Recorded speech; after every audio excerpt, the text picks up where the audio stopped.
কল্লোলদার শেষ পর্যায়ে, কারণ ভাগীরথী চলে গেছে। এবার অর্থাৎ মুর্শিদাবাদ থেকে যে সমস্ত লোক আসার কথা মোটামুটি চলে এসেছে, এখন বাইক কারে আসবে। আমরা পেয়ে গেছি কল্লোলদাকে। কল্লোলদা এই যে আজকে সমাগম, আপনি প্রথম দিন থেকে ছিলেন। 93 সালের যে রক্ত দিয়েছিল হারমাত বাহিনীরা, সেদিনও ছিলেন, আজকেও ছিলেন। এই নিয়ে একটু স্মৃতি জানান। 1993 সালের 21শে July Mamata Banerjee no identity no card এই দাবিতে তিনি ইলেকশন কমিশনের বিরুদ্ধে বাংলা সহ ভারতবর্ষের মানুষের যাতে আইডেন্টিটি পায় সেই আন্দোলনই ওই দিন ছিল।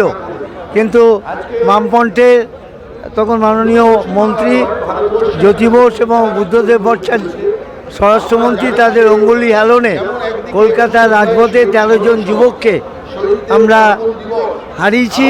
আমাদের সামনে মুরারি মোহন পাতিপুকুরের সে জ্বলন্ত যুবক ছেলে পুলিশের গুলিতে পড়ে লুটিয়ে পড়ে। আমরা সেই বডিকে তুলে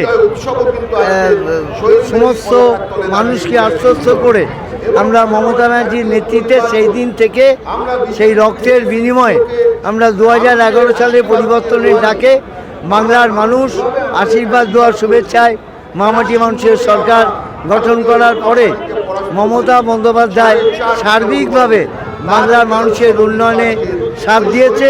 তারই প্রতিফলন আজকে বিগত কয়েকদিন আগে যে লোকসভার নির্বাচনে 29টা আসন এবং 4টে বিধায়কের উপনির্বাচনে জয়যুক্ত হওয়ার জন্যে আমাদের নেত্রী মমতা বন্দ্যোপাধ্যায় মামাটি মানুষকে আজকের এই শহীদ দিবসকে উৎসর্গ করেছেন বিজয় উৎসব রূপে।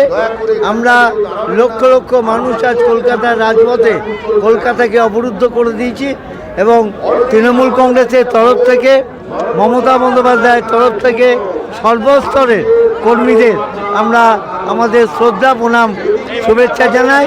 সর্বোপরি ওই 1993 সালের 21শে জুলাই 13 জন যুবককে আমরা সশ্রদ্ধ প্রণাম জানাই, আমাদের শ্রদ্ধা জানাই।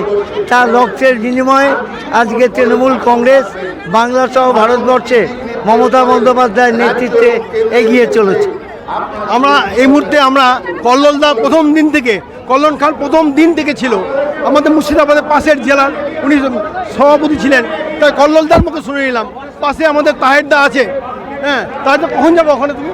দেখুন, আজকের প্রোগ্রামে দেখছেন তো শিয়ালদা স্টেশন 10:30 বাজছে। এই মুহূর্তে শুধু মাথা আর মাথা, আর কিছুই দেখা যাচ্ছে না। গোটা বাংলার মানুষ উচড়ে পড়ছে শিয়ালদা স্টেশনে এবং ধর্মতলার উদ্দেশ্যে লাইন দিয়ে মিছিল করে প্রত্যেকটা মানুষ সারিবদ্ধভাবে যাচ্ছে।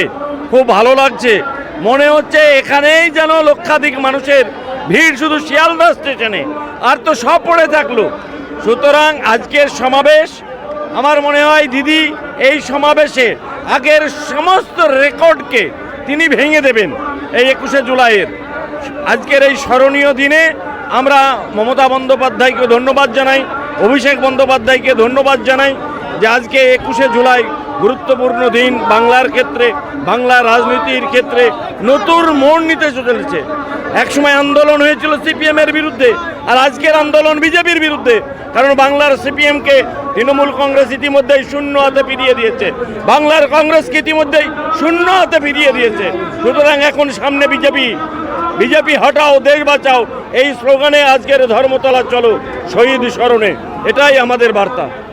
দুই নেতা, দুই জননেতা, একদিকে আবু তাহের খান, অপরদিকে কল্লোল খানের কথা মতে বোঝা যাচ্ছে যে এবারে রেকর্ড 21শে জুলাই রেকর্ড 21শে জুলাই ভাঙবে। অর্থাৎ 31তম বর্ষে 21শে জুলাই কিন্তু তার সর্ব রেকর্ড ভেঙে দিয়ে এবারে মানুষের জোয়ার। বাংলার মানুষ আজকে ধর্মতলামুখী হয়েছে। বাংলার মানুষের একটাই লক্ষ্য ধর্মতলা। কলকাতা থেকে জেলা বার্তার রিপোর্ট, মানিক ভট্টাচার্য।